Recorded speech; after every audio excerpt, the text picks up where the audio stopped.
সুপ্রিয় সুধী, এই মুহূর্তে রয়েছি আমি আহিরনে যে নতুন রেল ব্রিজ নির্মিত হয়েছে সেই নতুন রেল ব্রিজের উপরে আছি আমরা।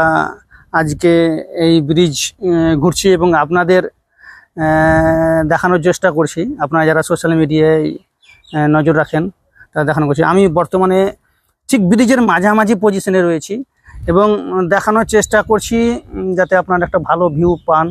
তো এই হচ্ছে ব্রিজের ভিউ, এই হচ্ছে দক্ষিণ সাইডের ভিউ, আর এই হচ্ছে আপনার উত্তর সাইডের ভিউ। আর এই ঠিক পশ্চিমে রয়েছে এই পুরনো ব্রিজ। এই পুরনো ব্রিজ আপনারা দেখছেন, এই পুরনো ব্রিজ রয়েছে, ফিডার ক্যানেল এবং পুরনো ব্রিজ। আর এই দিকে এই ফিডার ক্যানেলের তার পূর্ব দিকের অংশ। তো আপনাদের দেখানোর চেষ্টা করছি পুরোপুরি ভিউটা যাতে আপনারা দেখতে পারেন। আমরা এতদিন বিভিন্ন ব্লগারের ভিডিও থেকে দেখে